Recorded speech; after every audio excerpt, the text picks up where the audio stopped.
opportunity that we can't pass on.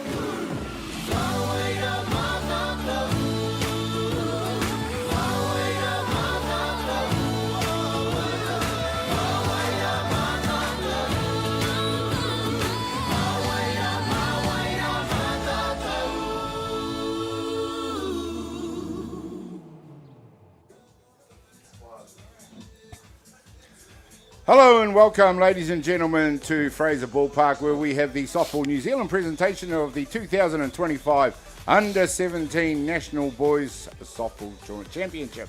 I'm Gary Rahihi for Ballpark Broadcasting. We've got an exciting game in prospect here on Diamond 1, where it will be Counties Manukau, the highly fancied Counties Manukau, taking on the equally highly fancied Canterbury in this ball game. Joining me in commentary today will be, well, there'll be three-pronged attack today. We've got, to my right is Kaya Ratu, one of the young stars of the National Women's Game. Kaya, welcome along. Good to see you. Kia ora. And, of course, the evergreen, ever humble Joe Fariso. Lovely to see you, Joe. You and I always have a good time on the mic. Good to see you along. Yeah, welcome, Gary and Kaya. Good to be in the booth again for an exciting game between Canterbury and Counties. Well, we've got, after 2.5 days of competition, we're getting right into the meat of this, where we've got the lineup for Counties Manukau out there. They're going to be defensively. We'll start out at right field. We've got Carly Cornelio out there, and Hamiora Tuidi, Kaizar Goodho make up the outfield. Jackson Tarpiki in shortstop. Tamihana Star is at third base. Second base, Hunter Bailey. Cole McWilliams doing the pitching. Mikaela Kingi Hicks to Detanian Posimani doing the catching. That's the defensive lineup for Counties Manukau. They're in black, red and white. Don't be confused with the Canterbury colours. Black and red. Kaya, I hope you can be a little bit impartial for this one. Eh? You're superstar of Canterbury softball yourself. Joe, how do you see this game going? Well, I mean, Canterbury just came off of a very good win against a good Hutt Valley team. Run-out winners 9-5. Counties are playing pretty good ball also. They got a lot of good hitters. Their pitcher is top-notch. And so I'm looking forward to a close encounter. Good as gold. And just quickly for the Canterbury lineup, we'll go through their batting lineup. Leading them off is Chucky Tahere, followed by Bronson Harper. Rico Ratu comes in at 3. Roman Kumiroa at 4. Tyler Rush. Raikos Iosifo Stowers. Blake Knighton. Maddox Reno. And rounding out their batting order is Devon Hardy. That's the batting order for the two teams out there today. We're running a little bit behind schedule. We're at Fraser Park in Hutt Valley, and they've put on an absolute beautiful day for us. Diamond 1 action. It's sure to be an exciting ball game. Kaya, have you managed to catch up with much of the tournament so far? I've been to most of the games for Canterbury, and I've watched pretty much all the teams. It's been a very good tournament so far. The weather's been amazing. This should be a really good game. Counties are a really strong side. Canterbury's just come off a good win, but they're pretty tired. But they should be really good and play a good game today. Excellent. There we go. We've got the umpires out there, and home plate umpire today will be Chris Murdoch. Eric Horsham will be doing the bases, at least until Gavin Shepherd makes an appearance. We're about to get underway here, Joe. It's fine. It's sunny. When's that wind and cloud going to start? Oh, this is prime time Hutt Valley weather. They turned it on for us for this tournament, and we're going to have a great next day 3 and 4. They sure have, given the weather that Wellington has had. We see the first pitch down low. And if the batter for Canterbury, Chucky Tahere, tries to bunt that one, it fouls it back for strike 1. I did see Chucky Tahere in the Southland game. He led off, and hit a home run on the leadoff bat in the top of the first. And then I see him bunting also. So not only can he hit the ball, a long ball, but he can play the short game also. What about the quality of the tournament, Kaya? Have you been impressed with the quality of the tournament so far? Yeah, it's very impressive. The boys here are amazing at softball. It's going to be a good future for the Black Sox going ahead. Such a big pool too, 15 teams. That's a real good effort from all the associations involved. As we see Tahiri head to first base on the walk, as you see that replay there for you. He's been given out. Is it out? Is that first base?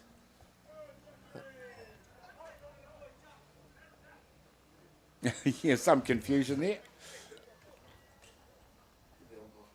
The umpire clearly signalled it. There's a little confusion.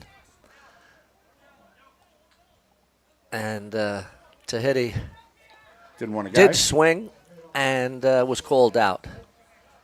It was called out by the umpire, nice and clearly.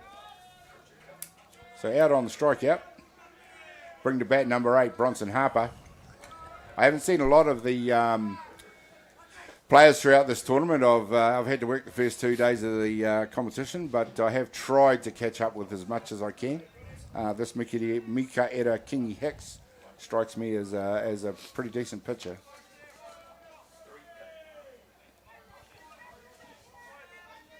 No, Makita has pitched well throughout the tournament so far.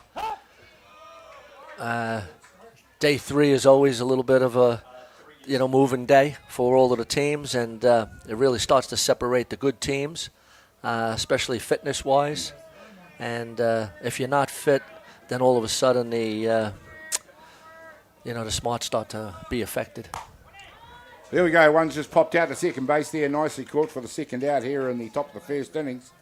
No score as we head to the third batter for Canterbury. Number 1, Rico Ratu.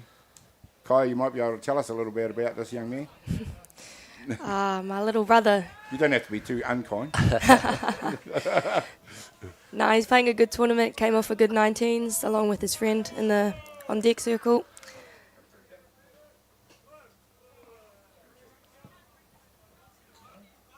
Yeah, Rico's had a good tournament so far. I see he's playing second base and also played a little bit of shortstop in the last game. So shows his versatility.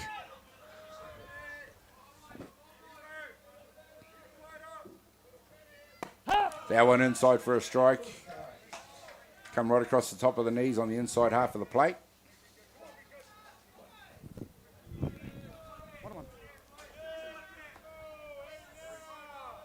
What's really impressed me, Gary, is these pitches here. They have a few pitches. They have a drop ball and a rise ball.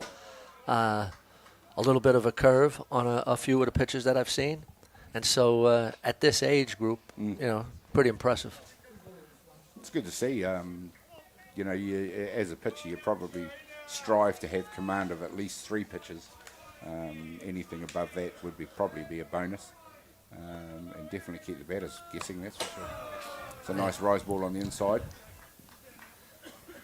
Yeah, at this level to have that rise ball is a really potent pitch, because a lot of the batters like to swing at that rise ball.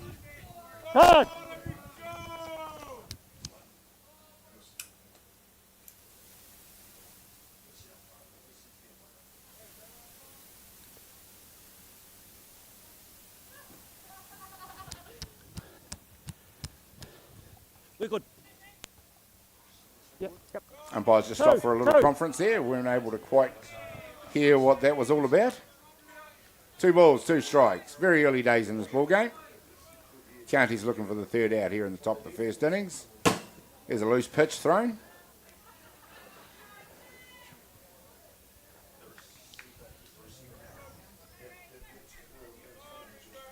Three balls, 2 strikes. Now, Kaya, you've just come off a campaign for the under-19 girls in Southland. I also had the pleasure of being down at that tournament, having the call on those games down there. Did you enjoy that one? Yeah, it was a really good tournament. Tough. Played a lot of games, played everyone, so it was very hard. 9 games in 3 days. Oh, yeah. Now, I came and had a look at the stats on the Friday, and I could have not had my glasses on, but you were batting 8-11. Is that something that you normally do? By finals day, it had come back to a meagre 600 and something. So outstanding. That really is outstanding. But there were several of the girls batting at that level. A great tournament. Enjoyed all the hospitality down there in Southland. The quality of the tournament was really good. The bats that the girls have down there are also insane.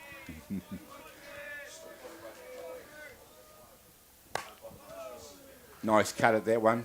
Good battle. You probably want to have that one back, Joe. That looked like it was pretty good. Yeah, it's good. Good batting. Being aggressive. At this level, also, you want the players to hit strikes. Be a little disciplined, but also be aggressive.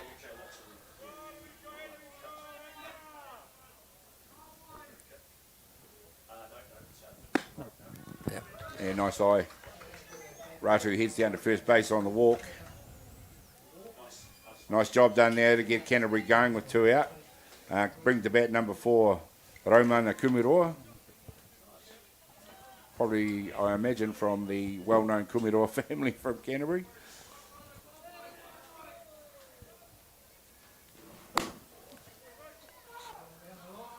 Hits that one hard down the third baseline for a foul. Just talking about that tournament down south, I heard that it was a couple of chilly days and girls were blanketed up. Yeah, long days, lots of games got delayed and it was cold, but had blankets and the hospitality, like been said before, it was really good. Got to sit inside in the warmth, so Good stuff. Southland had it pretty sorted. There was one lady down there, she had a softball blanket. It was literally the bright yellow with the stitching on it. Oh, right, nice. Camera managed, it was, yep, she got the prize for the best costume. Best dressed. Yep.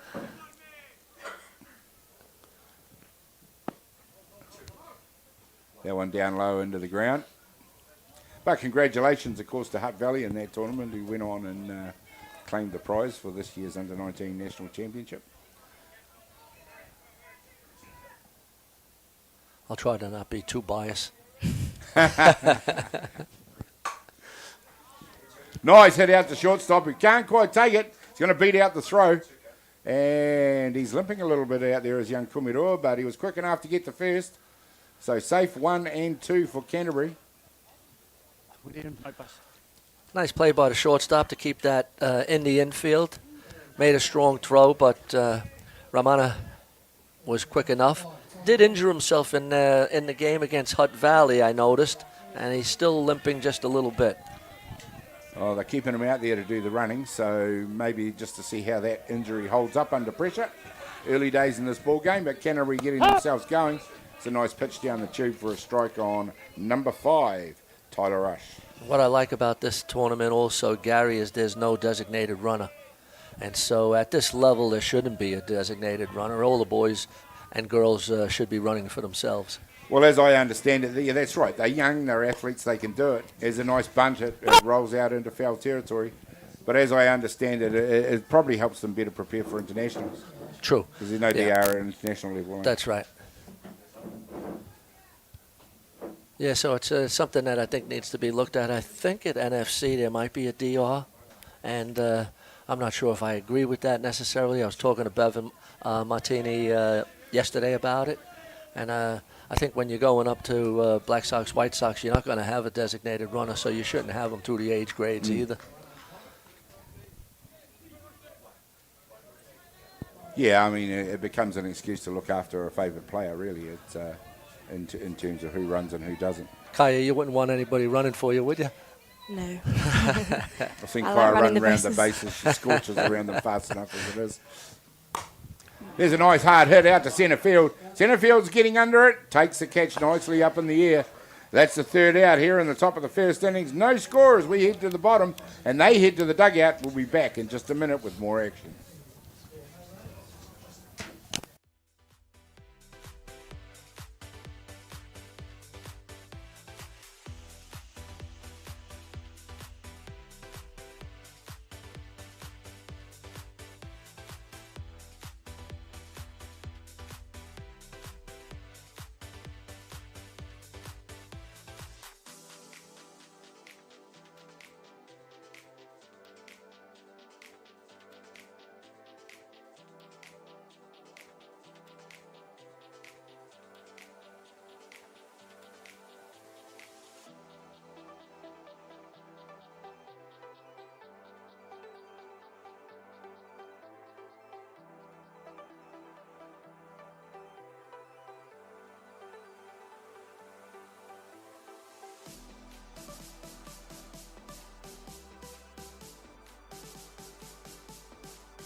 Jack Links presents Messin' with Sasquatch.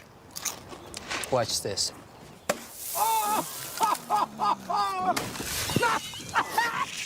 Don't mess with other snacks. Choose Jack Links jerky made with 100% beef.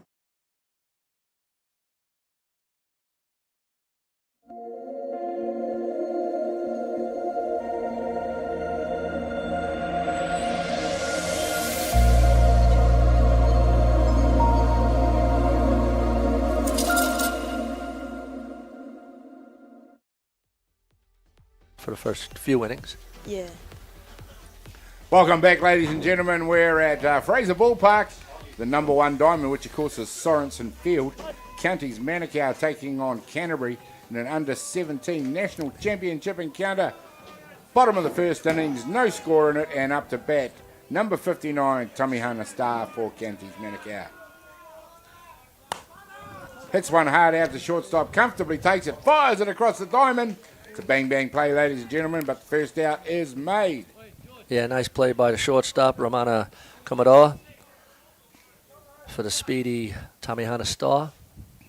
Brings to bat number 10, the catcher, D'Artagnan Possimani, will quickly run you through the Counties Manukau order. We've just had Tamihana Star out there hit the ball, D'Artagnan Possimani in the bat right now, Cole McWilliams, Mika Ere Kingi, Hunter Bailey, Hamiora Tuiri, Jackson Tapiki, Kaizak good enough, and rounding out their order, Cully Cornelio. Real up and coming, they're here now. They're featuring in all the age grade tournaments is Counties Manukau. Yeah, no, counties, they've broken a little bit up in counties with Franklin also coming into the frame. But they got a lot of good players, and it's good to see there's enough good players to have a counties and a Franklin team. Nice. That one's hit out to second base. Ratu swallows that one up and takes the second out. Cole McWilliams to bat, number 40. There's the defensive lineup for Canterbury. We'll start here at right field.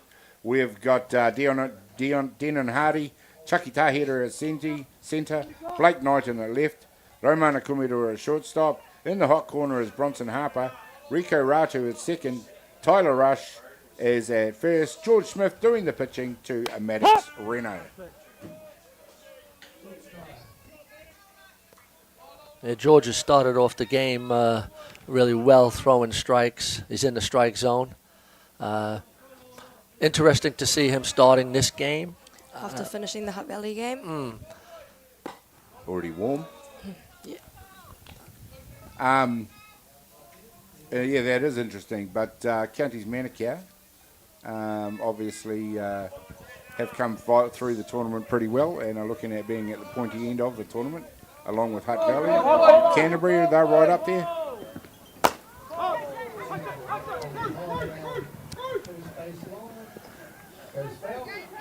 And I understand Wellington's still within a chance after their win over North Harbour. Yeah, well, that's what's great about this day 3, moving day. Yeah. And if you win, you're in. A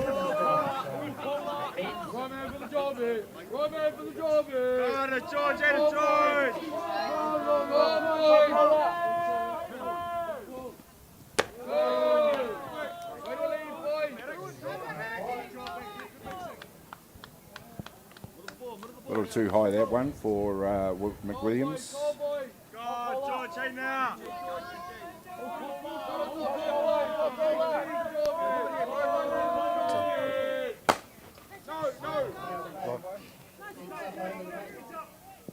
Fouls that one back. Good battle here between the pitcher and the batter.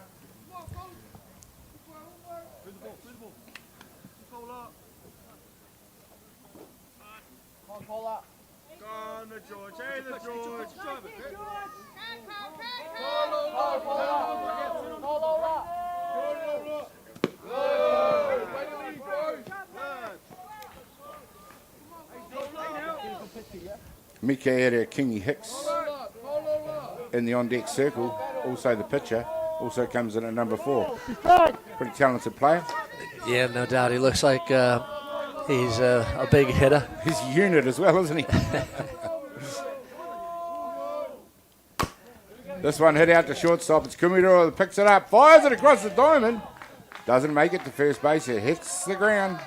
Safe for McWilliams. Danger signs now for Canterbury as we're right in the meat of their order with number 67, Mikaela Kingi-Hicks. It was a tough play in the hole. And I just think with that little injury that Romana is carrying, he wasn't able to plant and throw as well as he normally does across the diamond. Okay, we're good, boys. Yeah, it's the top shortstops make it look quite effortless usually. And if they don't, it's usually been for a reason. I wouldn't be surprised if you saw them making a change and putting Rico at shortstop and getting Romani at second base as they did in the last game.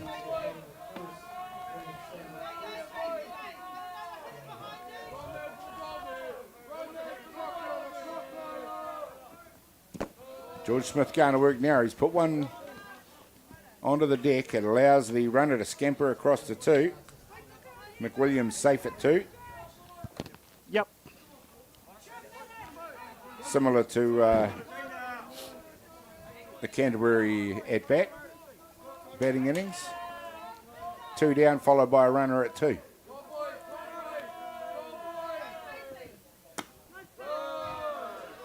He might be interesting to see. I mean, Makeda being a pretty big hitter. They got an open base. George will probably just, not necessarily intentionally walk him, but make him hit his pitch. No. That one was a little bit low and inside. Got your crystal ball out there on that one, Joe. Kingi-Hicks makes his way down to first base on the walk. Bring to bat number 29, Hunter Bailey. Counties, and the danger signs go up for Canterbury, as they did for Counties in their fielding. Oh, okay, yeah. Got it? Yeah, so that's a 2-out pitcher's runner. So there's not a DR. The 2-out pitcher rule there. Yep, there's 2-out pitcher rule, 2-out catcher rule. It's a good thing that they added the pitcher to that rule. Yeah, I think so.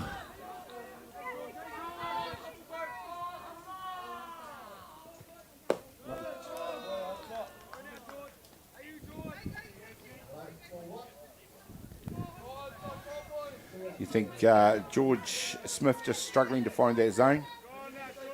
Yeah, every once in a while he has sort of missed the strike zone, but he's able to regain it, which is shows that he's pretty composed, not rattled by that. And now the catcher's going to have a little chat with him just to settle him down. Good discipline in the batter's box for the Counties. They're making him throw a few too, aren't they? Yeah, I mean, that's what you want to do. You got to be in the on-deck circle looking at the pitcher and making sure that if he's throwing balls that you take some pitches and make sure that he's can find that strike zone again. Do you just kind of pick your pitch, Kai, or do you tend to sit back and try and force the pitcher to throw several? Or? I like to be aggressive, so I usually swing at the first strike that comes down. Other than that, I'm a pretty patient batter. I like to see the pitchers, like to tire out the pitches. Was a feature of the batting, some of the discipline. There's one just hit up third base. There we go. That's the third out here, and 1 innings complete. No scorer in the ball game. Counties Canterbury. We'll be back in just a minute with more action.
Sometimes virtual reality begs for more reality. Jack Links is good with it.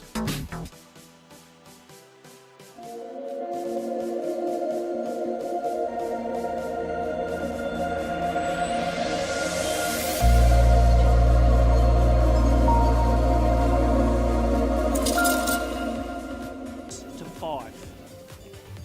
Welcome back, ladies and gentlemen. We have one innings complete here at Fraser Park. Sorensen Field it is, Diamond 1 action between Canterbury. Yep, we're all good. Counties Manukau, no score. After one complete innings, Canterbury have rung in a few changes. We'll catch up with those as we go through. Up to bat for them now is number 18,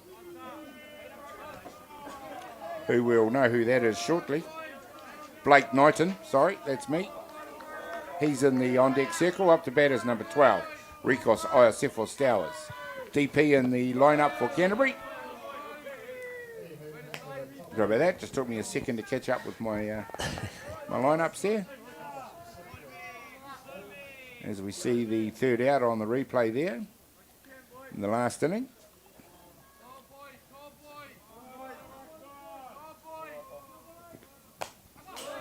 I didn't think that was an overly aggressive start from either of the batting lineups in the first innings. No, but the pitches, it all depends on what the pitchers are throwing.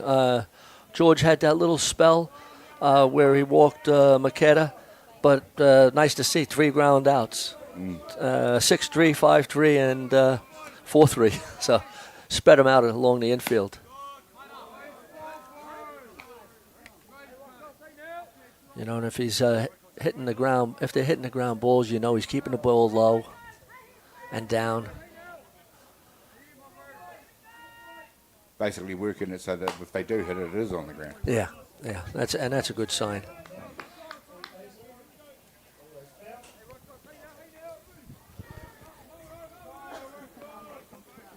Iosefos Stowers, big boy, number 12.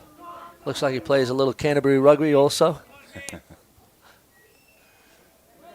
I dare say a few of the guys do. 1 ball, 2 strikes. 1 ball, 2 strikes on him. You do find these athletes are playing all year round a sport, whether it's rugby or basketball or another sport, keeping themselves fit. You play another winter sport? I do. I play hockey. Oh, nice. Oh, that'll keep you fit, definitely. Definitely. Lots of running. Yeah. Has a hard swing at a rising pitch on the inside for the first out. Strikeout for Mikaeri King of Hex. He'll be Rikos Iosefos Towers will be replaced by Blake Knighton. Nice work out there by pitcher and catcher. Plenty of move, plenty of pop on that rise. Yeah, no doubt about it. Yeah. He gears back and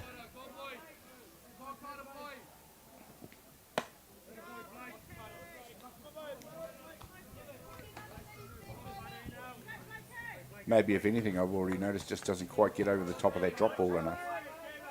I'll keep an eye on it.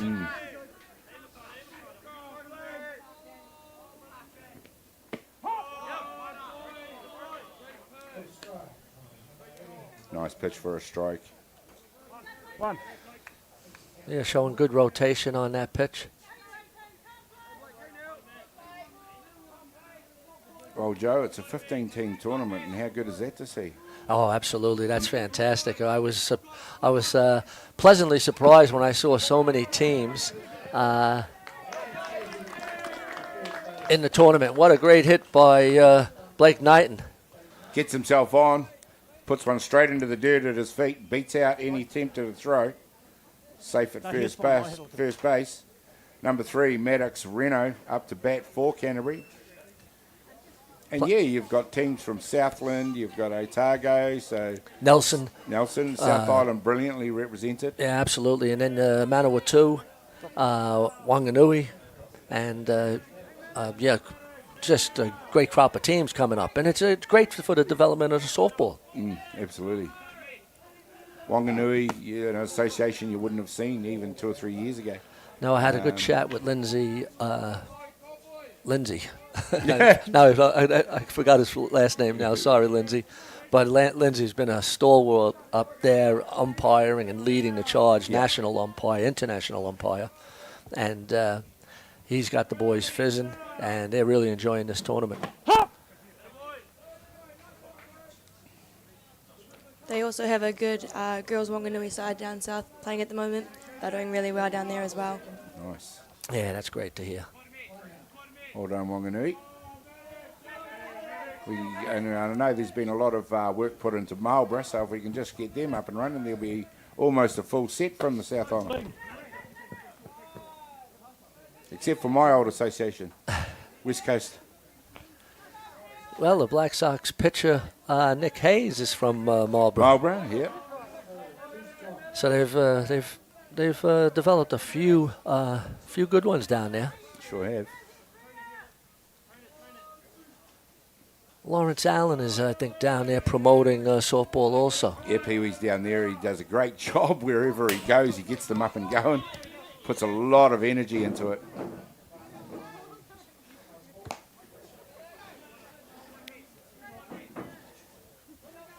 Been a real journeyman coach, I suppose you'd call it, but Denmark, Czech Republic, Russia, before he came back to New Zealand. I'm sorry if I got any of those wrong, Lawrence, but yeah, you certainly have. He was a good player in his day also. You know, he played in Wellington. He also played in the Hutt Valley for the Cardinals for a year or two with Ray Timo and I. World-famous Cardinals, eh? Yeah. World-famous Cardinals. There's a few of you guys still floating about, Joe. Yeah, every once in a We've got while. one on the ground announcer over there. Yes, we do. Daryl Marino. Daryl, yeah. And we have one of the umpires now, Tommy Downs. Oh, Tom. He's umpiring at this tournament. It's his first national tournament, and he's really enjoying it. He's at level 3 now and wanting to move up the ranks, so it's good to see him giving back to softball also. Yeah. And he's our club captain at the Cardinals, and he's doing a great job with him and his wife and a couple of the presidents and Prem 2 teams. And we got a couple of juniors now with the Cardinals club also. Excellent, excellent. What club do you play at, Kaya? PCU, Parklands Christchurch Oh, United. the other PCU. Well done. Yep. Not being Porirua part one. of Porirua City United myself. I had the pleasure of going down to clubs last year and watching PCU take out the title. Well done. And they were great hosts after the game and served up some good food and a few beers. You didn't go and see your Italian mate? Yes, I did. Tutto bene. Tutto bene, yes, I did. Yeah, we did frequent that place. Excellent. I tell anyone that goes down to a tournament down in Canterbury to go to Tutto Bene, my favorite Italian restaurant in Papua Nui.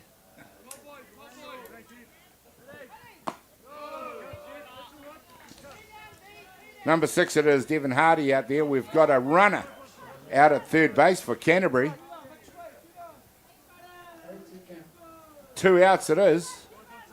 But Canterbury looking to get this guy in to kick off the scoring in this ball game. Pops that one higher, goes back over the first base fence for a foul. You can see number 18's intention. He almost crossed home plate before that hit the ground. Nice running there from Blake Knighton.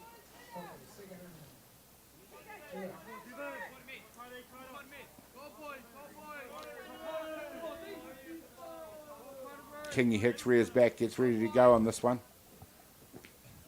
Fires it over the top. PCU going well again this year, Kai. Are you looking to double up? Hopefully, yeah. Hopefully. We've just got 3 Dutch girls land, so. Oh, really? Yep. So hoping to do well at clubs in North Harbour, I believe. North Harbour this year. Yes, it is. Yeah.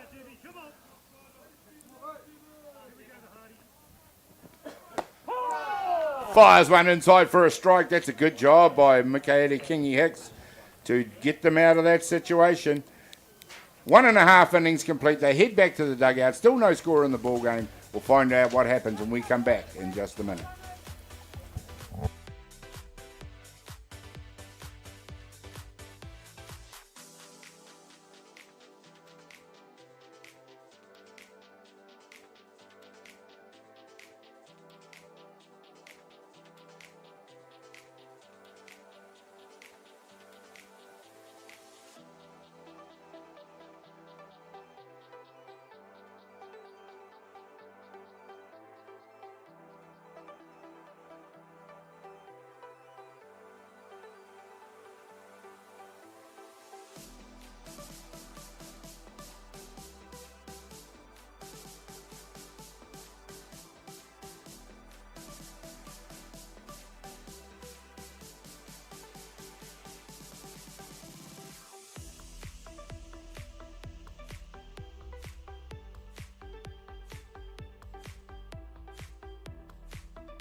Go ahead, ask it again. Welcome back, ladies and gentlemen. We're in the bottom of the second innings here now. Diamond 1 action. It's Canterbury taking on Counties Manukau on an absolutely magnificently sunny day here in Hutt Valley. Wonderful day for softball. There's some beautiful shots of the surrounding flora and fauna and that great big blue sky with that great big yellow orb up there that we all look forward to. We do have a summer sport. Sometimes it just doesn't know it. Anyway, out there for Counties Manukau, number 35, Hamiora Tuiri.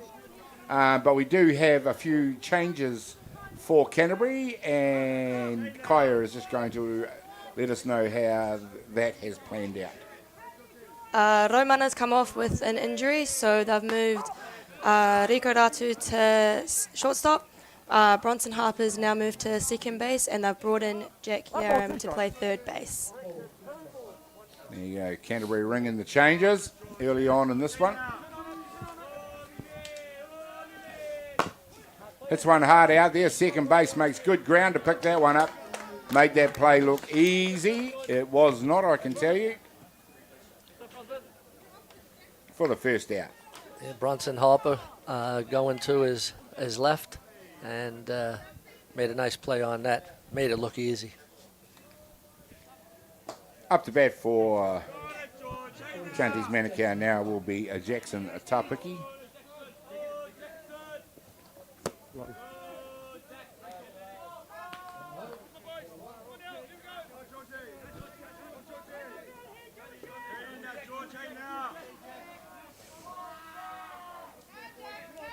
Not a lot really busted open this game yet. Counties had an opportunity in that previous inning. Canterbury had an opportunity in that previous at-bat. But interesting to see how long the tight ball game goes along before somebody busts it open. Yeah, normally it takes once around the lineup. You know, the batters get to see the pitches at least once and start to get their timing down. At this level, yeah, that's that it can happen as well. There might be the odd pitcher in the tournament that batting lineups might fancy having a go at, but yeah, in general.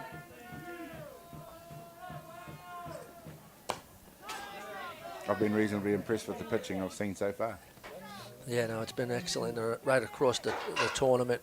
Right across the 15 teams, each team has a decent pitcher. You know, even some of the, say, lower ranked or lower seeded teams have a pretty good thrower. It's good to see. I haven't seen anyone yet with real extreme. This time he gets second base, going to his right.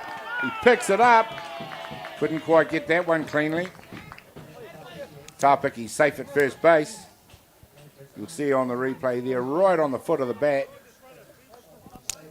And Harper not quite as comfortable going right as he was left. No, it was a play that was doable there. He'll be a little disappointed in himself not making that play, but hopefully he bounces back, and I'm sure he will. Number 34, Kozak, good enough up to bat.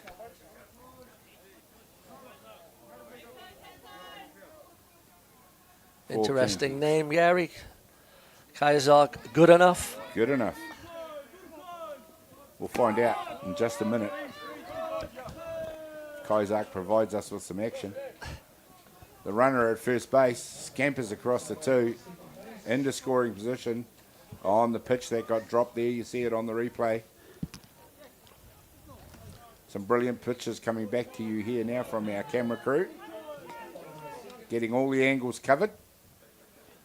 Yeah, George is trying to keep the ball low and down, and sometimes it could have a tendency to get away. But that was a nice little rise ball, drifting away.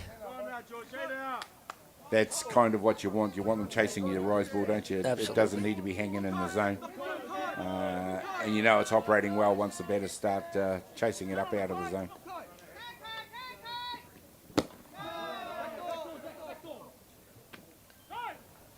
Kaya, at the under-19 tournament, did you see a lot of pitchers throw rise balls? Yeah, a lot of them throw rise balls, mostly drop ball for the girls, drop ball, and a few girls have managed to throw a curveball now, which is really cool to see, especially in New Zealand, because not many pitchers throw curves here. Yeah, I haven't noticed many throwing rise balls. Is nice developing a changeup if they can. Seems to be a rotation.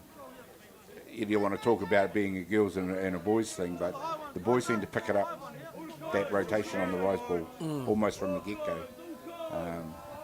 I know my own daughter pitching coming through many years ago now, she struggled to get decent rotation on her rise. But could throw the changeup. Throw the change up. She could also throw a decent curve as well, but it was just the upright rotation you need to get that rise ball going. Sure. Otherwise, it just tails off. Nice play by George Smith. He's held the runner up. Now the runner's going for it. They haven't made the play. It's gone to the fence. And Counties take advantage of the error at third base there. Canterbury unable to execute that rundown. See what happens here. Smith does a good job of holding the runner, then heads towards him. Probably throws the ball in the wrong direction there. Kai, if you're going to get him going, which direction do you want him to go? As a player, I'd throw in front of the runner, so Yeah. then they head back to the base and get them into a better rundown. He also had a massive lead to third base. He was closer there. Yeah, no, that was interesting. He just made the wrong decision there. He needed to throw that ball towards street.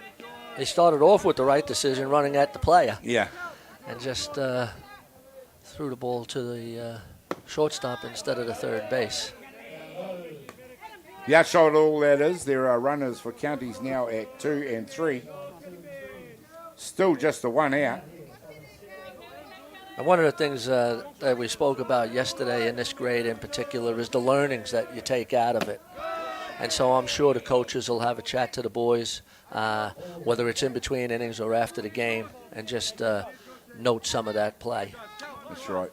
One thing about the under-17 grade, it's a very exciting grade of softball because kind of you're getting kids that are very advanced, probably all. Oh, nice play there. Very advanced, but probably even playing premier softball. But you're getting a lot of kids that are still fairly learning, and it's almost a blend. So the ability to learn, come away from especially plays like that. Absolutely. Experience. This one in the middle. Third base soaks it up. Tries to hold the runner. He can't do it, and that's going to score the first run at home.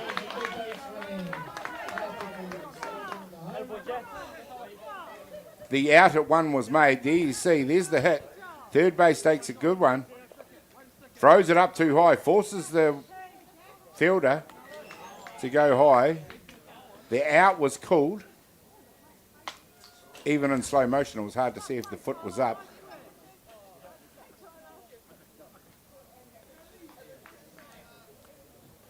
From the replay, I think they got him out. It did come off the base, but I think they still beat him. Well, let's see what the umpires rule. They're going to give it to him safe. Interesting. Here we go now. It's too high. He's got to jump for it. Comes down. And yes, I think on that second look, he was out. He was out. But the Blues, it's in the book. That's right. It's in, and they don't have the benefit of what we've just had two replays to look at it to get a decision. Maybe we Which could was in the end, it was out.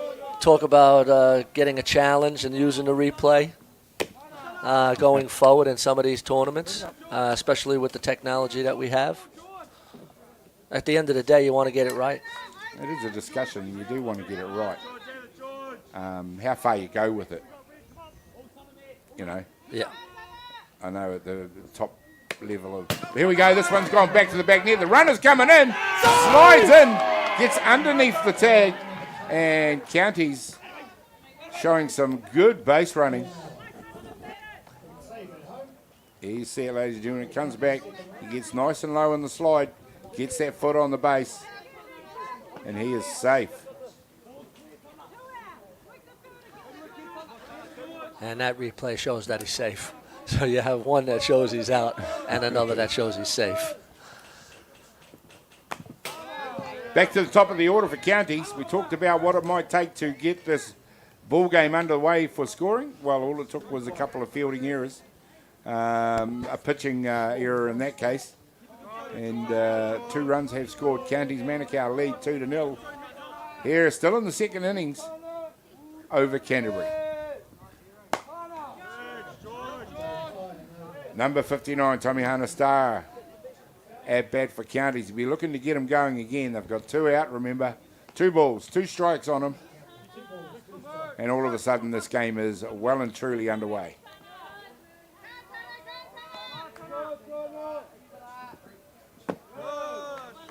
Be interesting after the inning. I think what you'll see is the coaches get together for Canterbury and just have a chat with the boys, settle them down. It's a long game. It's only the second inning. Is that would happen with you guys, wouldn't it? I mean, if you find yourself chasing runners, there's a nice hit out to centre field. And Tommy Hunter Star rounds, he's going to come in and slide. And again, just had some close calls. What I was going to say is the conversation that happens with you guys when you start chasing runners around the field and that sort of thing. Yeah, when we're down by a few runs, coaches usually get us in and just calm us down, just tell us to be patient, let the pitchers pitch and not go hacking at the first pitch or first strike, let them pitch, tire them out a little bit, and then usually you can get the flow and score some runs, but the county's side seem to be going really well and the pitcher is doing an amazing job. He is. They're up to bat for them now, number 10, D'Artagnan Posimani. Counties have compounded those couple of errors in the field that Canterbury made with some good batting now. And it was a fine hit out through to centre field to get Tommy Hunter Star to get his side underway again. Canterbury now desperate for an out. Won't want to be giving up any more runs in this innings.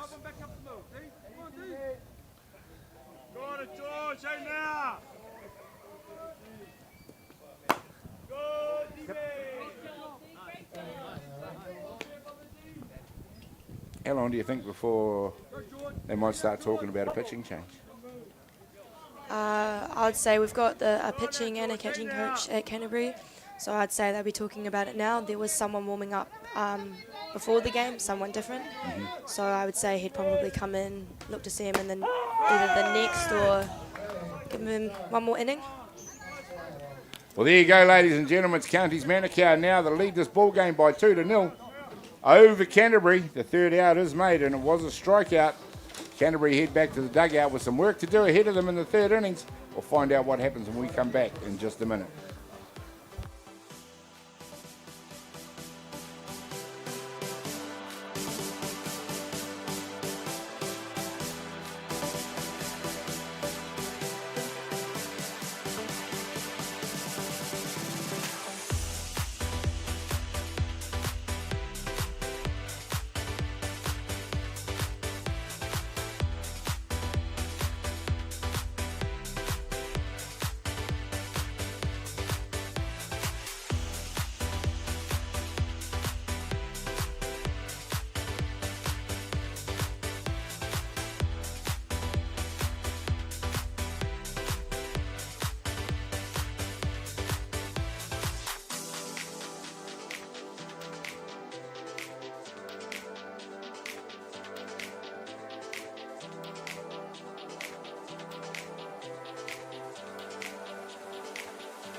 Well, welcome back now, ladies and gentlemen, here at Fraser Park.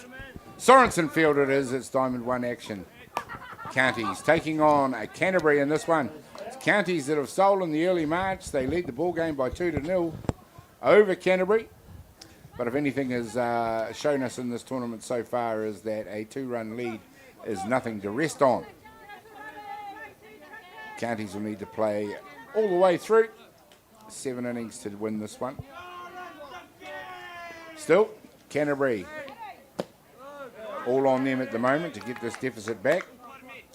Chucky Tahiri up to bat. It's the lead-off hitter for Canterbury to get them underway. And he squared around on that first pitch, and that's all really Canterbury want to do is now get some base runners, put some runners in motion, and just score a couple of runs. It's 2 runs is not anything. It's not insurmountable. You got Shapuaka and Jason Harper out there calling the shots for Canterbury, the 2 coaches. Stephen Ratu in the dugout. I'm sure he's got a lot of input in there as well. Great to see a family affair with Rico and Ratu's Kaya here.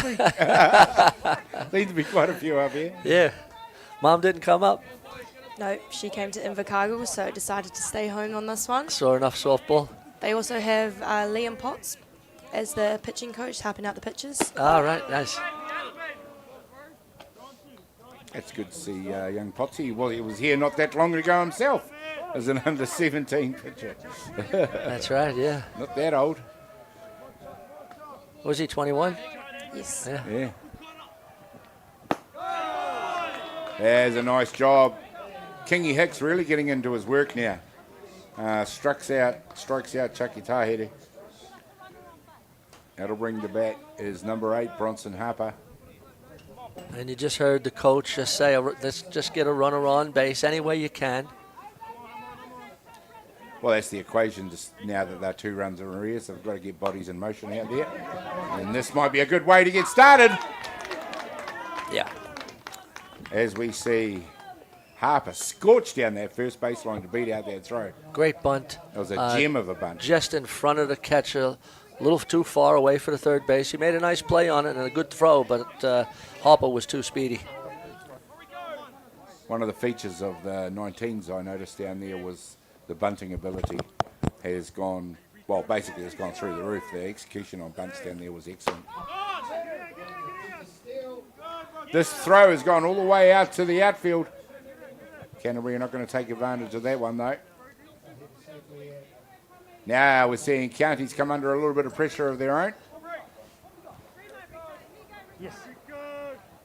Yeah, I love the short game, especially on a diamond like this. We got a slow diamond, Fraser Park or Sorensen Field. It's got the artificial turf, and if you put down a good bunt, it dies in front, and it makes it tough. And you then have to field the ball, throw the ball, catch the ball.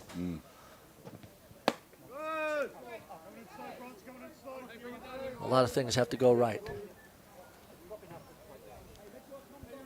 Run around to 2 now. Rico Ratu up to bat. 1 out it is.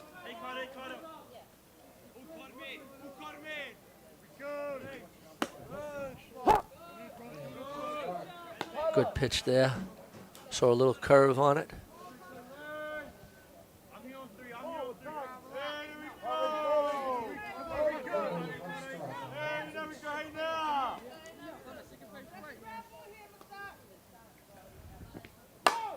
Hits that one hard down the left, out to left field. He's going to score the runner for 2 to get Canterbury going.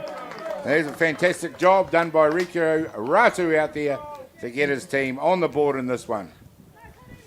Yeah, that's all it really took was that little bunt single by Bronson Harper, the stolen base, and then Rico comes through with an RBI single. Turned the hips on that one, pulled the bat around really hard, so he got it down that left base line, left field line.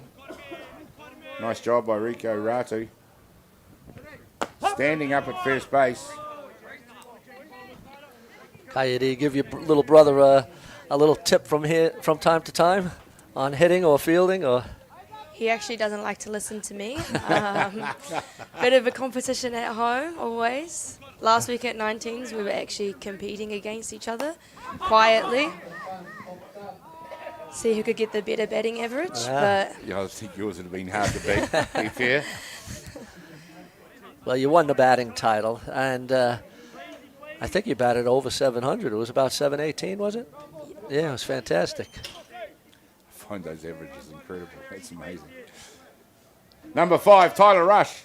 We just saw Jack Yarram attempt the bunt. This time he popped it straight out to the pitcher for the catch. 2 down now. Canterbury still with the runner at 1. And Tyler Rush up to bat.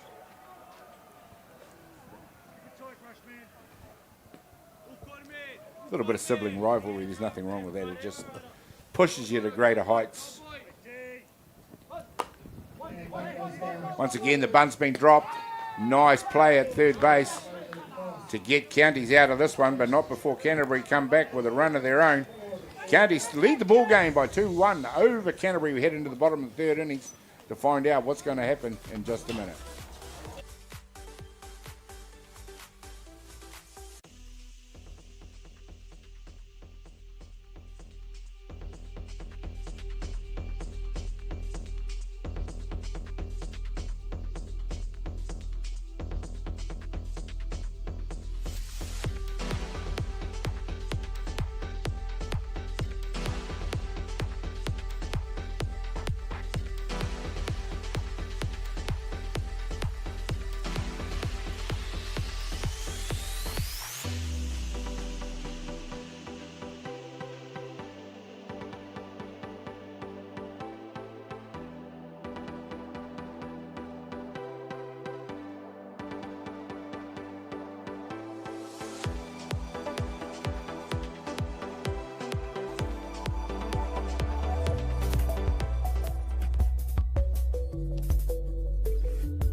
Dan Carter knew the power of winning. Your instincts tell you the sky's different. The flip side of that was the intense pressure. I'd go back to my hotel room and I'd be broken. Dan Carter, a perfect 10.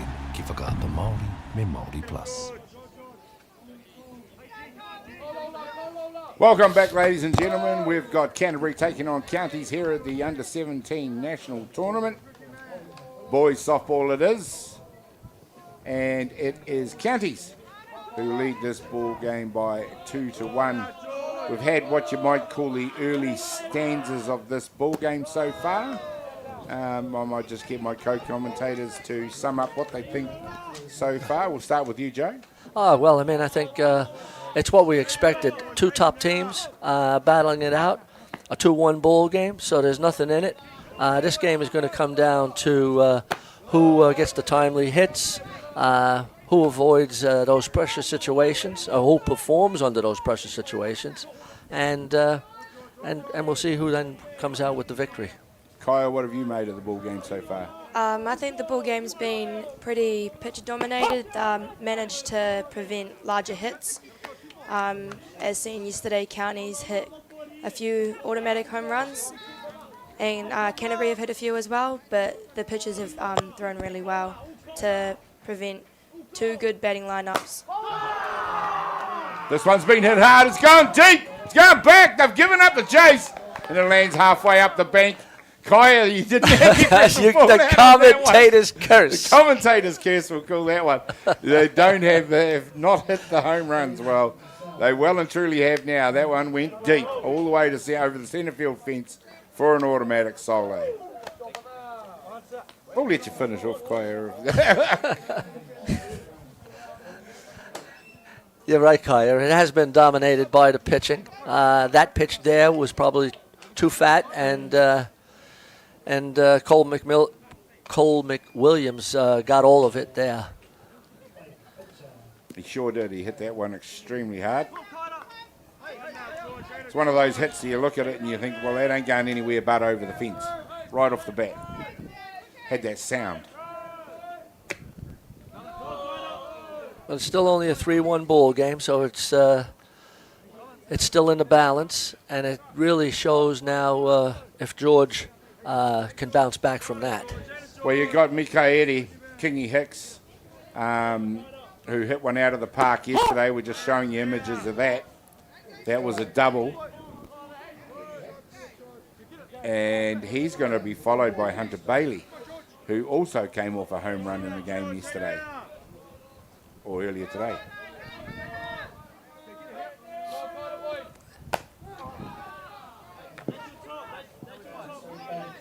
And Kingy Hicks already swinging like you, leaving you in no doubt about where that ball's going. Yeah, just a little. I'm just giggling a little bit when Kaya said there was not too many home runs being hit, that had hit one out. The commentator's curse came into play there. It happens also like when we're in the 7th inning and we think the game is going to get done, and then all of a sudden goes into extra innings. Been caught out there. There we go. Kingy Hicks gets struck out. That's a nice comeback by George Smith. Absolutely, that's a great comeback by George. Hunter Bailey up to bat. Another one definitely capable of putting it over the fence. But Kaya, you were right, because the Canterbury team in particular in that last innings definitely all short hits, all short-handed.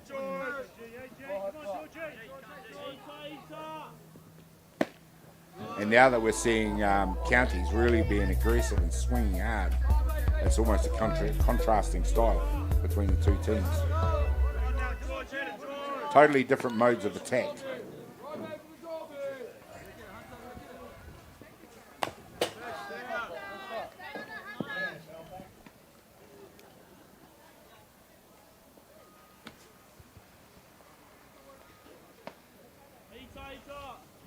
County's coach out there doing it all on his own, Matthew Hicks.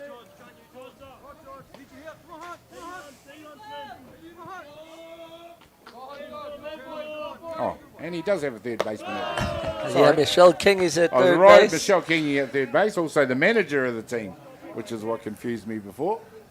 But see what? She's gone and hid in the She I couldn't has, see her. yes.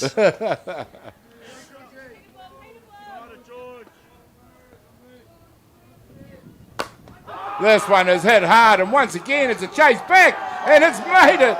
And we're seeing that that contrasting style to great effect as Hunter Bailey launches one over the fence for another solo shot in this innings.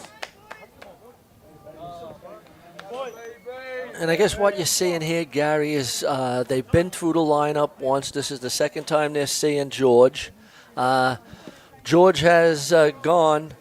This is his 10th inning of pitching.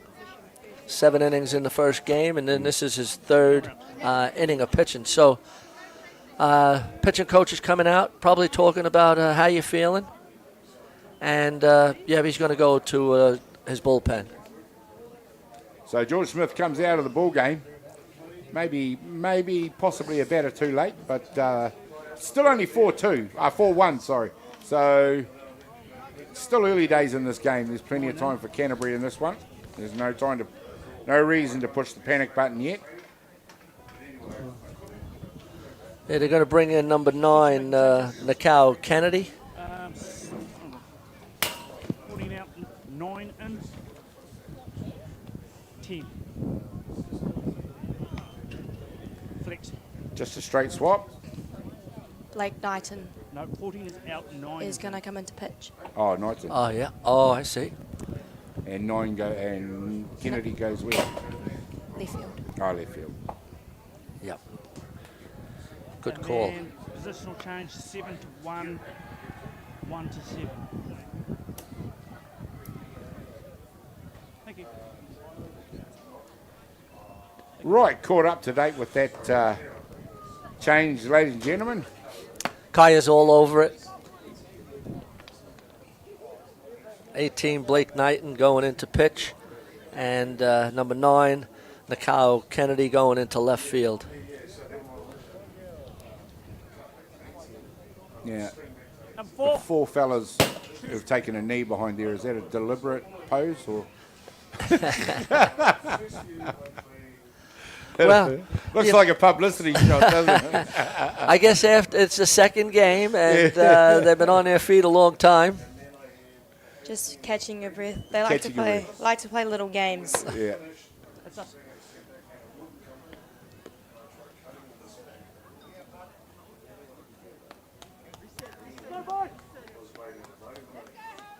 So Liam Potts, who is the pitching coach for the Canterbury team, has come out and made the change. Of course, most of you will be familiar with Liam. Really made a mark for himself with the Black Sox in the last couple of seasons. And Canterbury softball, of course.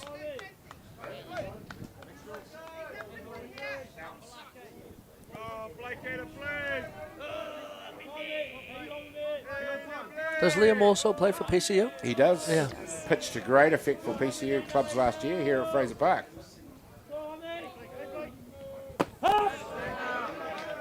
Just one game too far for PCU in the grand final. They went down to Ramblers. Ramblers, who got about their 678th national title. Yeah. He actually hasn't played this season yet. He's just come back from playing in Europe. Yep.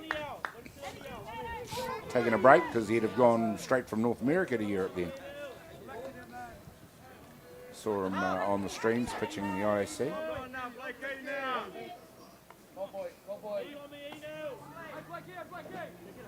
Blake Knighton comes in for George Smith. Looks like he throws with a bit of velocity. Gets a nice strike on the outside of the plate. Kaya, you might know a little bit more about him. Haven't really seen much of Blake. He plays for Richmond Kidadu down south. I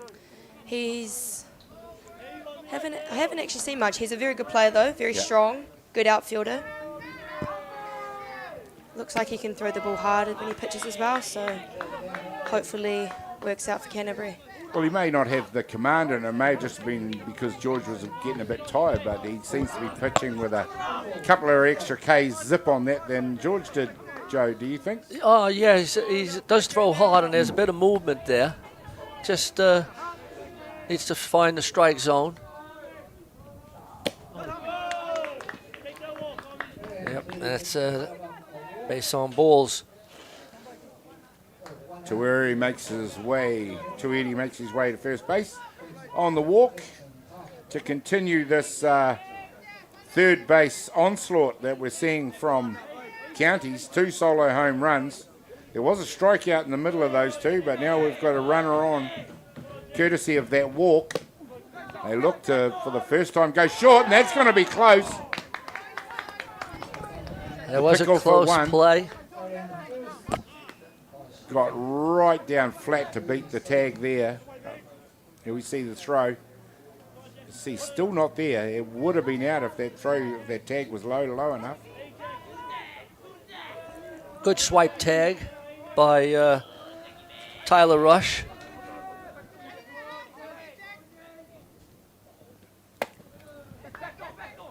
A little tidbit of information that we found out from Kaya was that Tyler, the first base, has been drafted by the Junior Warriors, or signed with the Junior Warriors.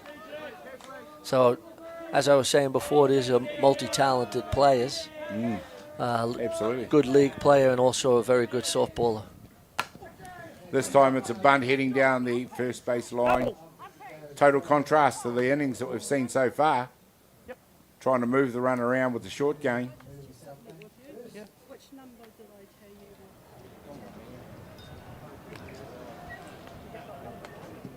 Okay, perfect. Yep, we could. Coach was just making sure that the changes that she made and the numbers that she gave the umpire were correct.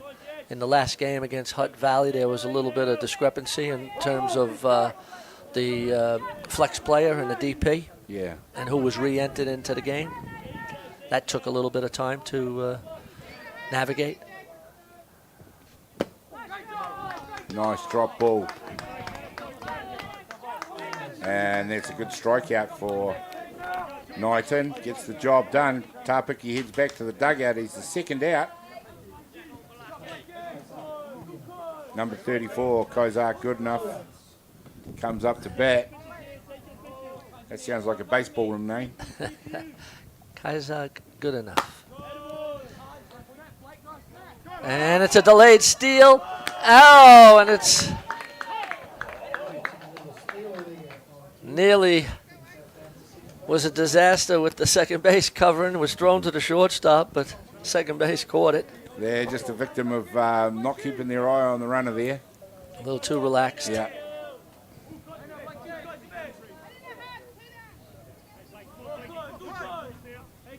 Another runner in scoring position for Counties. Gary, if you just keep an eye on Blake, it just appears that he's aiming the ball and not just releasing it and throwing the ball, and so not getting enough velocity because he's holding up and aiming. Yeah. Still throwing hard.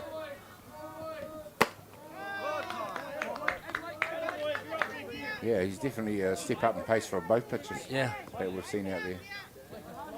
Just that extra hit of leather on leather from the catcher. A little bit louder.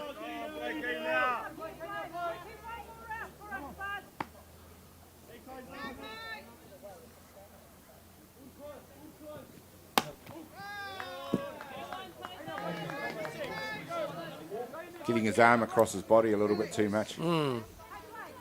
Trying to pepper the outside of that plate, just missing the strike zone. He's going to bring up to bat number 41, Kelly Cornelio.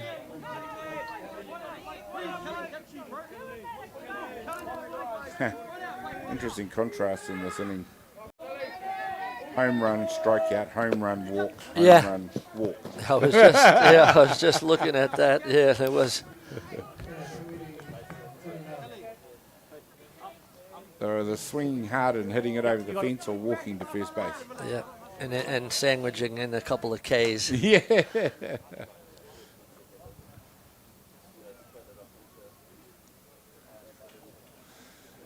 Good to see a little conference there, just trying to settle down Blake. Yeah, it's a good time for it. He's just struggling to hit the zone. I mean, it's a big part of the ball game right now because you got second and third. There's two down. Counties are up now 4-1, and so they definitely want to keep it that score down to a minimum. I think the onus might be a little bit on the catcher. Get him to bring it back into the strike zone.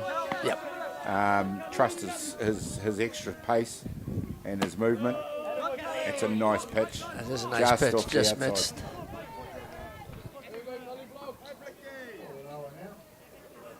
And then extending to that, just trust his infield if the ball is hit. Absolutely.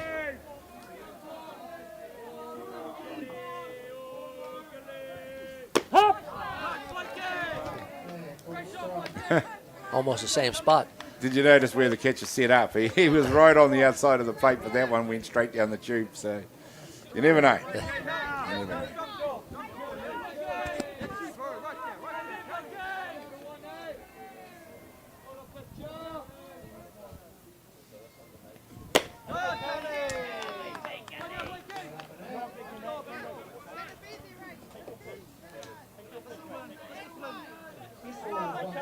So if you're going to pitch it across the batter like that, he may even just move across to the edge of the plate. Yeah. I don't think he needs to go out so far. Yeah. Yeah, I would agree with you, Gary, because what happens is the catcher is setting up then a little bit outside, and he's already getting a little bit of movement outside. So I would say he doesn't really need to move outside because he's going another ball out. So the upshot of that is now loaded bases and big danger signs for Canterbury in this ball game as we see Potts come out and have another talk to the pitcher. Maybe giving him the benefit of the wisdom you just told us, Joe, and saying, hey, trust it a bit more, get it into the zone. Is that what you would have, as a captain, do, Kyle? Yeah.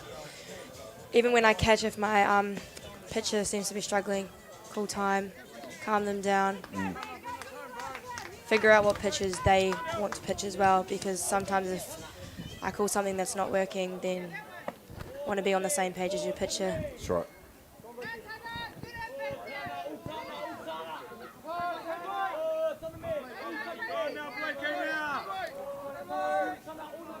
Right, Tommy Hana Star up to bat now. Yeah, no place to put him, so you got to throw strikes. Interesting to see the line he takes up to the left-handed batter. I mean, there's natural lines on the outside to a right-handed batter.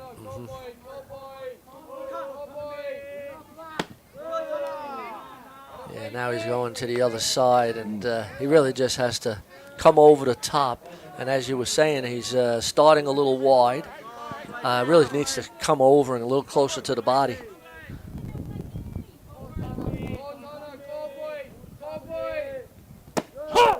That's a good pitch. Yeah, the rest of the boys will be ordering 2 more just like that. Because this is a seriously edgy situation. If you're a Canterbury defender out there, loaded bags, you've already given up 2 runs. This one he's hit high, it's gone deep out the left field fence, and it's been called in. There we go, ladies and gentlemen, it's a grand slam out there. Tamiana Star gets that one high and handsome, and it goes over the left field fence. That's a heck of a shot. He certainly got all of that. If there was a flag there, it would have hit it. Call that a moonshot? Yeah, that was a great shot. Not a heck of a lot of wind out there, but I think it did take it right to left. And the umpire, I just heard him saying if there was a flag, it would have been inside the flag. Yeah. Okay. I think they're going to make a change now to the pitcher and bringing back George. And I guess they've now decided that they're going to save Chucky Tejeda for the next game.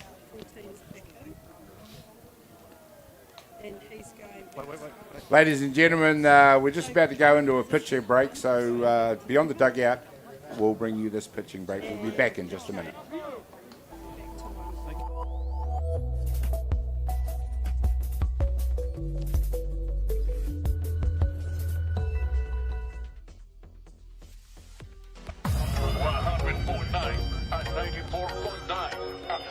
When the radio's on and the sound is hot, you just have to enjoy. There's no way to stop. That's where it sounds like the best every day of the week. Better than all the rest. We let the music speak. All the best throwbacks, 90s and more. All the best throwbacks. Get the Māori Plus app. Download now on Google Play or the App Store with exclusive viewings and 100% ad-free. Quite like top tier. Watch us anywhere, anytime. Make Māori Plus your mate and stream now.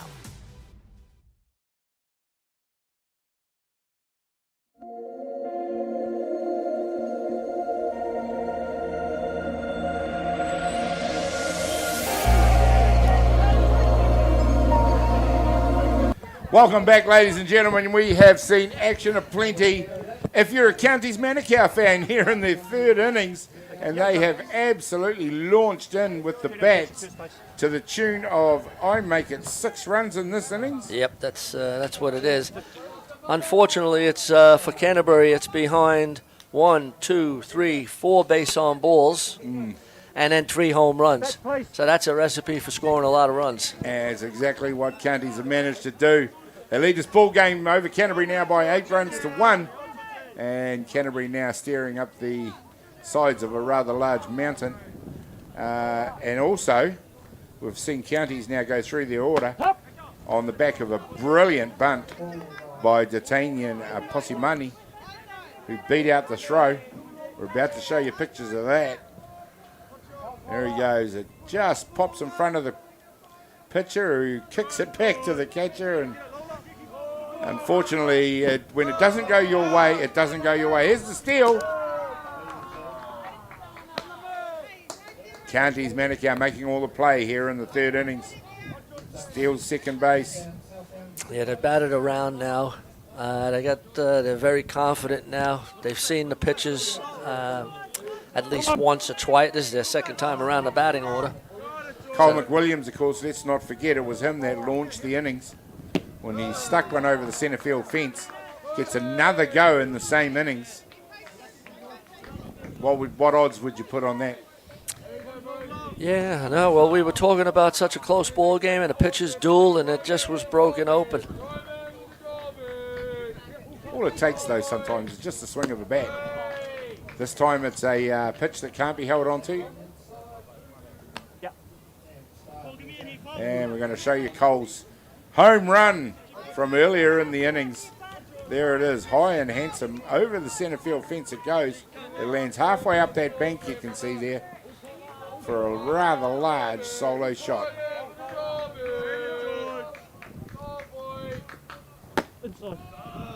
And picks the walk this time, and the Canterbury pitchers just cannot find a trick at the moment. Yeah, that's been the enigma for them this inning. 5 base on balls.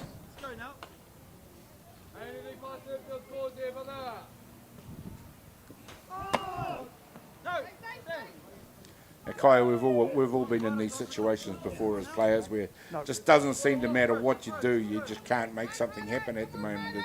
Is that what you think would be going through the Canterbury boys' heads out there right now? These are really tough situations, especially as the field player.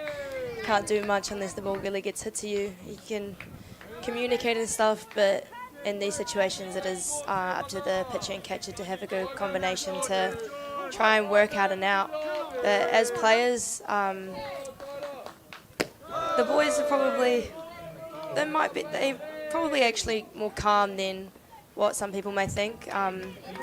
They know that they have the sticks that can score some runs, but they've also got the skills to get them out of this inning. But Counties have been putting up a good performance with their bats as well. And that doesn't help with another walk. And you're right. I mean, one thing you don't do when you're playing the Canterbury team is think that the game is over until at least the last pitch is thrown. Canterbury are just one of those associations you never go away, even when you want them to at times, but they just keep on out there, and they're very much battling and winning. They'll be trying to work hard for a ground ball here. Try and get them out of their inning. Yeah, we've seen both pitches work and just need to get that bit of trust. I don't know, just get that, even if it is in the middle, you know, risk that big hit to try and buy that out, Joe. Yeah, I mean, they really got to get this third out and get out of this inning. They're on the verge of, really having this game being blown open and getting an early exit. So as Kaya was saying, you really want to get the fielders involved. They can't afford a base on balls now. There's nowhere to put them. And so there's a real challenge here. Forces your hand. You've got to bring it into the zone. You do. There's no getting out of it now. Hunter Bailey up to bat this time for Counties. And let's not forget, he was the second one to launch one over the fence in the earlier innings. This time he's hit one hard to third base. And there's a nice play. Shortstop. Great throw by Rico Ratu to get the third out of the inning. And just like that, Kaya, you said that they needed the ground ball. It was a hard hit ball. And great play to get out of that inning. Fantastic play there, but not before Counties opened up a bit of a can on Canterbury in this one. They lead the ball game now by 8-1. It's all up to Canterbury to see what they can do when we come back in just a minute. Run doesn't count.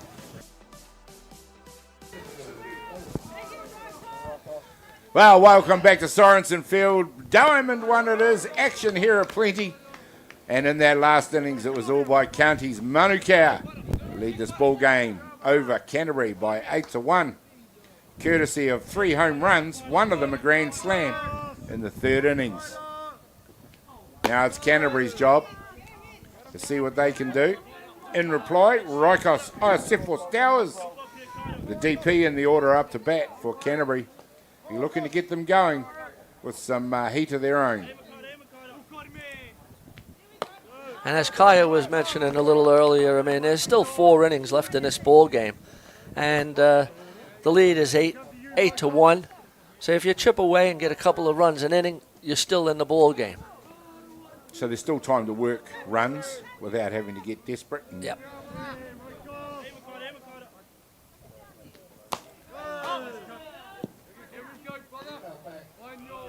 Turns hard on that one.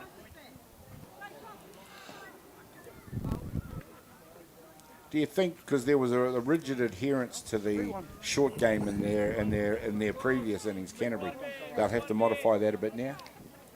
With a 7-run deficit? They'll probably look to go long, but for some of them, they prefer to bunt their way because of their speed. We'll probably see quite a few people to bunt, but as a coach, you would want your hitters to try and hit long, create some chaos.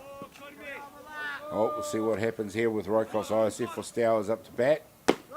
Sees that one go down and does a good job to get Canterbury going. And picks a nice walk this time. The coaches for counties will be a little annoyed at that, giving up a walk with an 8-1 lead.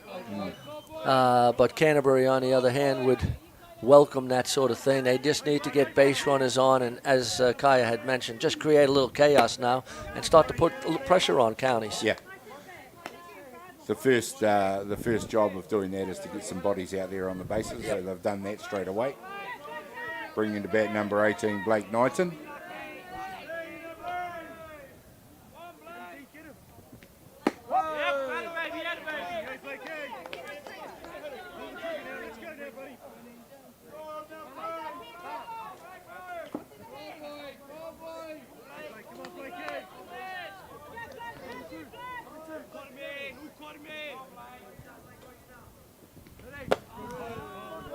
Nice work, Mikaeli Kingy Hicks, going to work out there.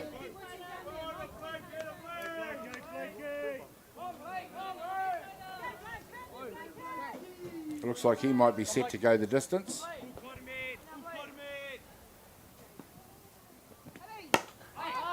This one skied out to shallow right. The second base has come around to get under it. Looks like he might have lost that in the sun. I thought he had time to get under that.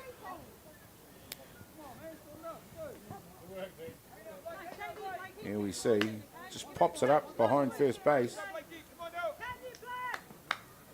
You can see he's coming around, and all of a sudden he's looking at the sun. Just lost it.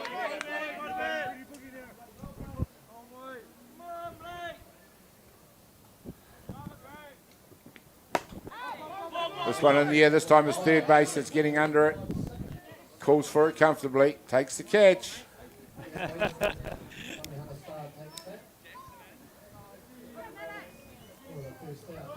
I was going to say he was bearing it down, but then he saw Raikos Savo Stowers and thought it better pull back.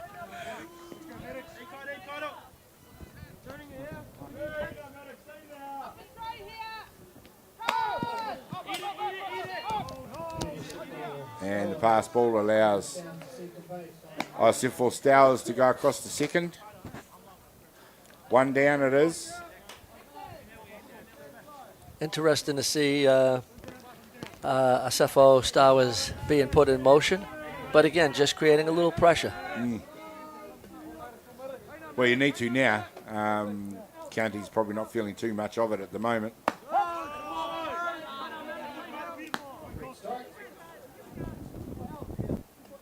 Seem to be very much a team that a tails up team. Absolutely. Once they got their one home run, the whole team lifted. Bang, away they went. Absolutely right. That one sails through the middle of the zone. Couldn't connect, does young Maddox. Renault for Canterbury.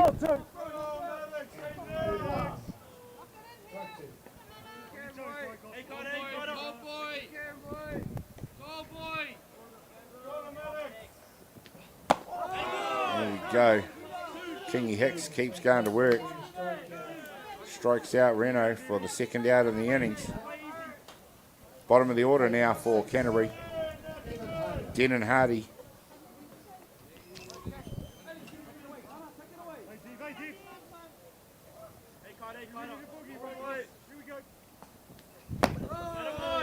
Yeah, he's really peppering that strike zone, and that's what you want when you have an 8-1 lead. Yeah, I was just exactly what I was looking at. He's not leaving too much outside of the hole, which can saving him a lot of work.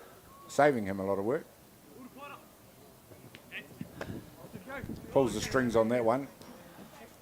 And that's what I was also thinking is with Devon looking to square around, use his speed to get on, use this dead turf, and put it towards, and leave it for Chucky Taheta to drive him in.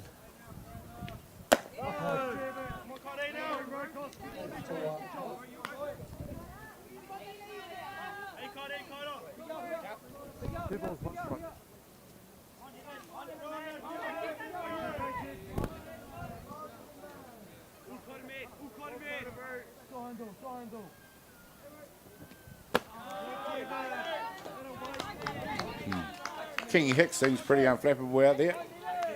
Calm sort of fella.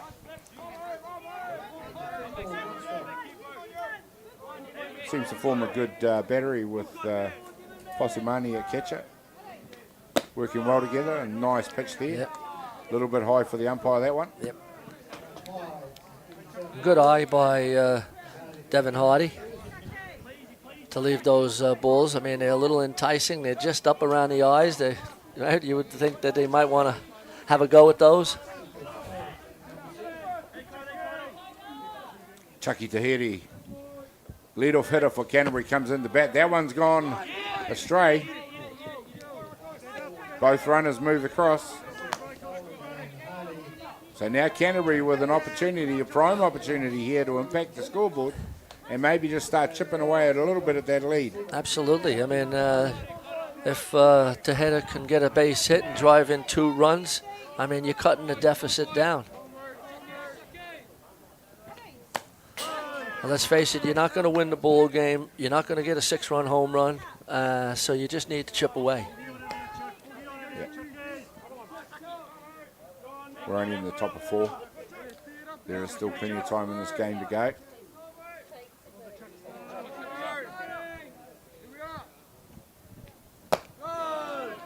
So that nice rising pitch. Hits the top of the zone again. Swings hard as the batter for a strike.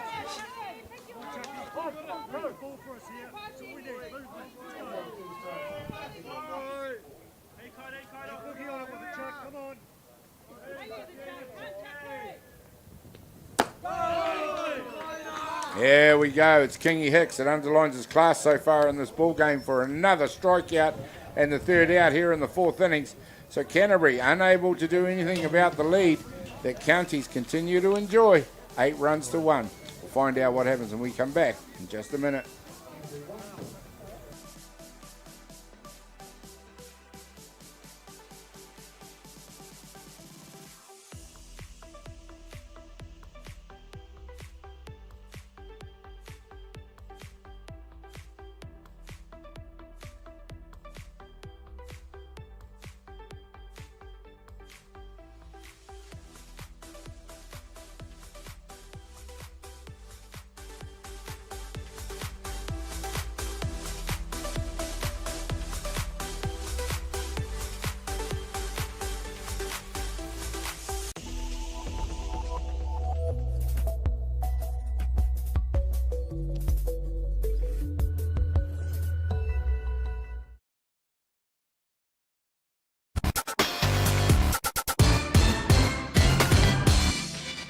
Hi and welcome to Te Rao Te Rukura. Kia ora, my name's Hinamo Praise. Kia ora, I'm Neil from Vibe. Tēnā koutou, welcome to Te Rao Te Rukura. It's going to be an awesome day.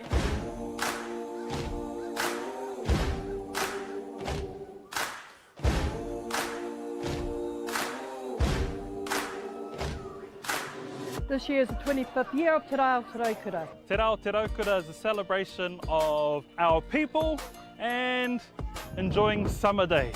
It's a good chance to get together, really. That's a big part of it. It's all whānau friendly. Incredible community event that brings together so many different diverse people. This festival where people just come together, there's a whole lot of awesome kai, a whole lot of awesome entertainment. Peace, love and harmony. The raukura signifies peace and happiness. It's a Māori proverb that was brought down by our tipuna from a very long time ago. And basically our day te rao te raukura is all about sharing that love. Aroha nui ki te tangata. Uplifting Lower Hutt and the wider community in general, coming together and just having a whole lot of fun, man. Celebrating all things Wellington, Lower Hutt, the whole region itself. Today is important so that we get to remind ourselves that we need to share the love and care about each other.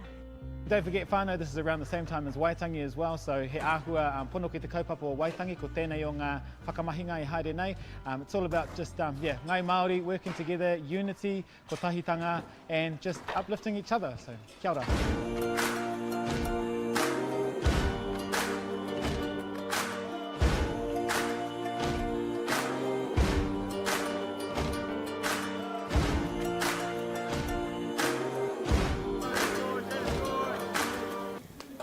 Welcome back, ladies and gentlemen. It's the bottom of the fourth innings now, where it is Counties Manukau who lead the ball game over Canterbury by 8 runs to 1. Canterbury unable to impact that scoreboard in their turn at bat. Did manage to move some bodies, but unfortunately couldn't convert. It is Counties Manukau up to bat with number 35, Hamiora Tuidi up to bat, to see if they can continue that awesome form that they showed in the previous inning, where with 3 swings of the bat they scored 6 runs. One of those swings was a grand slam home run.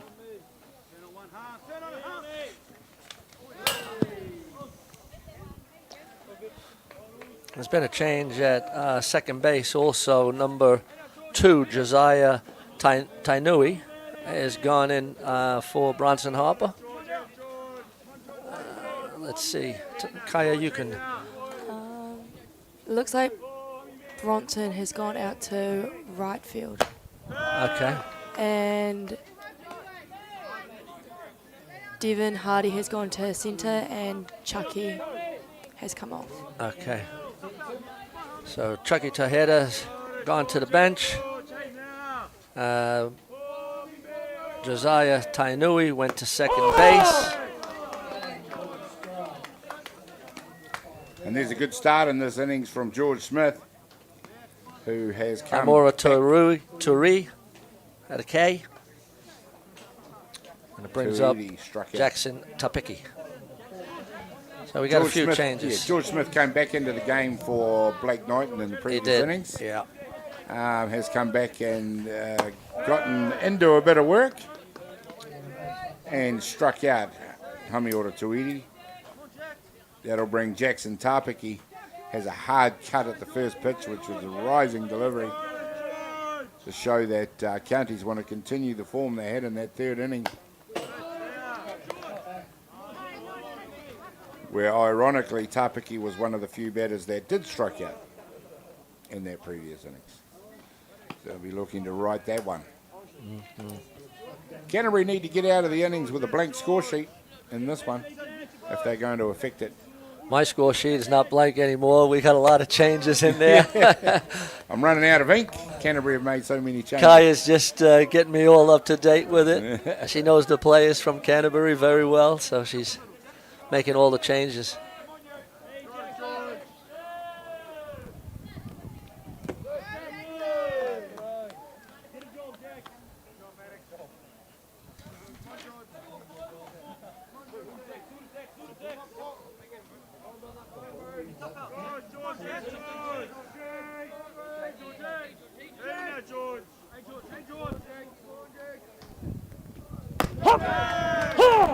There we go.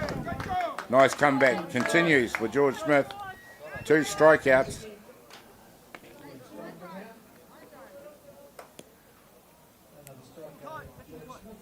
Just a nice breeze coming in from right field. We don't say wind here in Wellington, or we say it's a light zephyr. Yep. Gentle southerlies. Yeah, that's the one. Nor'westerlies. Yeah. Don't mean a thing. No such thing as windy Wellington. The fact that their softball flag out there is going absolutely spastic at the moment. Yeah, we always look at the trees and see which way the wind is blowing.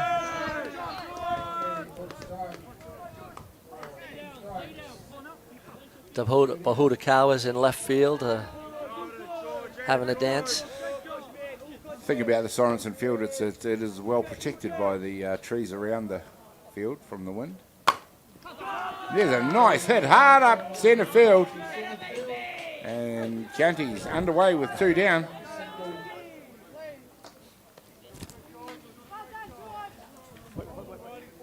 Time.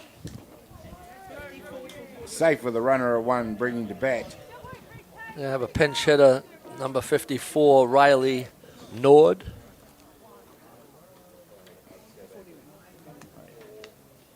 Thank you. Riley Nord comes into bat for County's Manukau, pinch hitting for Kelly Cornelia. Slot 9, 41 out, 54 in. Let's go, lads. Just starting to give the bench a run.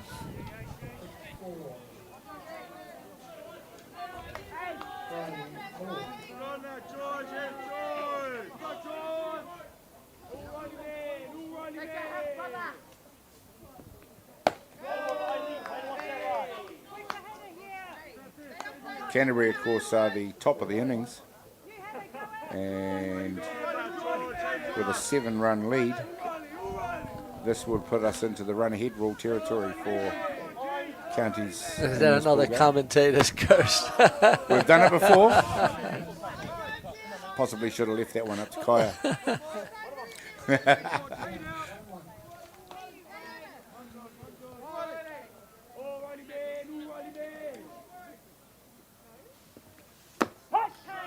Nice work. Kaya George has come back. He almost seems like a bit of a changed pitcher. Yeah, I think he just needed a wee break, some water, just a quick chat to the coaches, and he's good to go again. 2 strikeouts. There was nothing he could do about that good hit, but this time he's seems to have a little bit more command, and a little bit more zip in his demeanour. Well, after pitching those 10 innings, I think Kaya's hit the nail on the head. I mean, he just needed to freshen up, get a little water in him, just rest up that little bit, and then come back just as strong. And also having a chat to the coach would probably be a good thing. Kaya, you got a big week coming up next week. There's a White Sox camp coming up. Yes, back here in the Hutt. Hopefully, put on some good weather. Yeah. You got a squad of 30 players and broken down into 3 teams. Yeah. Be playing a mini tournament. Should be really good. Yeah. Nice work. There we go. We talked about George being a changed pitcher. 3 strikeouts in that inning. And that ends it for Counties Manukau. But it's all on Canterbury now. It's going to be 3 for the ball game for Counties, or Canterbury going to have to score some runs. We'll find out what happens when we come back in just a minute.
Welcome back, ladies and gentlemen. We're at Sorensen Field, Fraser Park in the middle of the Hutt Valley.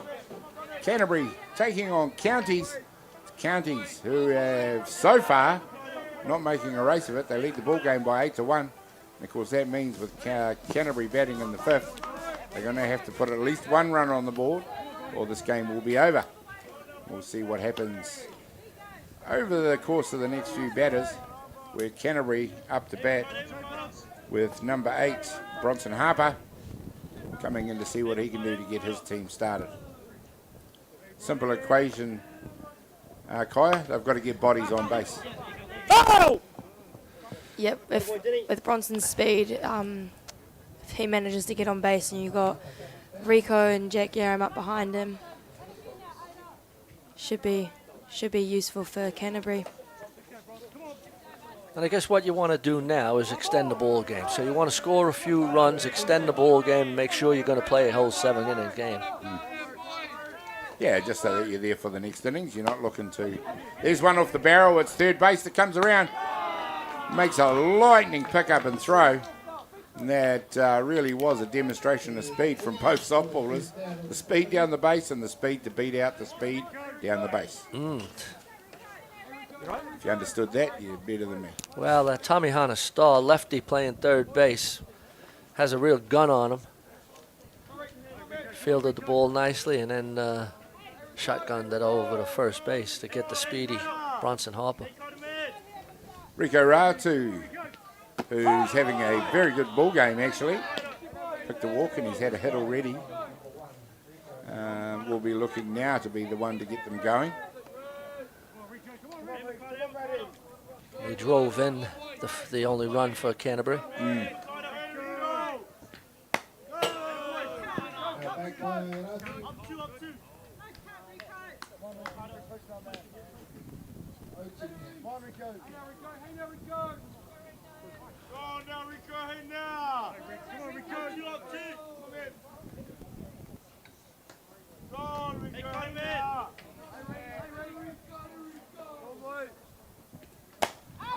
Really puts it on the hands of Rico. He pops it back to Kingy Hicks at pitcher. He takes the catch. 2 down now for Ratu. There's not much he could do about that pitch. That was a very good pitch. Yeah, he got it in on his fists, and Rico just tried to fight it off as best he could, and just didn't get the barrel on it as well as he could have. Jack Yaram for Canterbury to hopefully not be the last throw of the dice. He'll be definitely hoping that himself.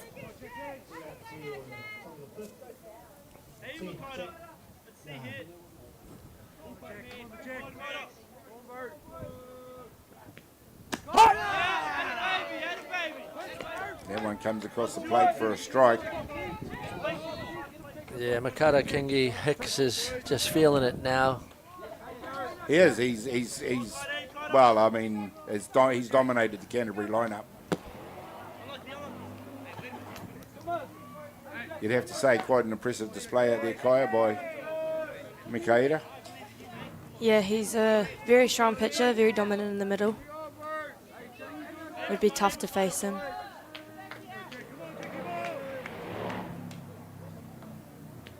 A lot of Commanders' movement. That one's just a little bit too low for umpire Chris Murdoch. I'm not quite sure when it happened, but Gavin Shepherd did replace Eric Horsham out there at some stage during the ball game.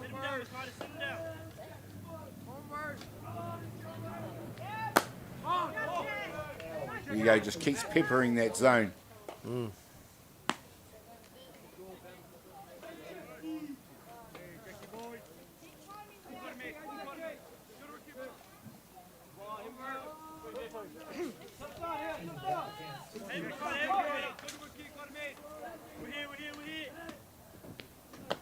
Oh, and gets it done with a change up there with a nasty pitch on the inside. And that completes the ball game, ladies and gentlemen. It is Counties Manukau that run out winners in this one. 8-1 over Canterbury.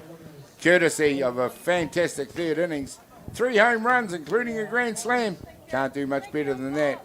We'll start out with Joe. How did you find that ball game? Oh, no, it was Counties just got on top, and it was really the third inning that put Canterbury away. Other than that, it was a close ball game. I guess the pitching of Makeda Kingi Hicks would be my player, and then also the star, Tamihana Star, with the grand slam. But a good ball game, and yeah, we'll see what Canterbury still have games to play. Counties have a game with Hutt Valley next up, and so there's still a lot of softball. Absolutely, Kaya. Other than keeping your Canterbury hat well and truly on there, how did you see that ball game? The first two innings were really close. It was a really good game, and then Counties managed to break it open. And once they started getting a hold of the hits and hitting the ball, they just couldn't stop, and they just keep going. And they hit really well, and Canterbury just struggled to keep up with it. And the Counties pitcher, he held them down, held their lineup down. So I think all in all it was a pretty good game, especially for Counties, who took out the win. Very impressive performance by Counties. Makeda Kingi Hicks, impressive on the mound. How about that grand slam from Tamihana Star? Go a long way to see one of those in a ball game. Exciting action here at Diamond 1 Sorensen Field. It is. The tournament is not over for either of those teams, in particular Counties, who are about to take on Hutt Valley. So for myself, Gary Rohihi, Kaya Ratu, and we had our friend Joe on the thing there, and the rest of the team at Aotearoa FM and Beyond the Dugout. We'd like to thank you for being with us, and we'll catch more action when we come back very shortly.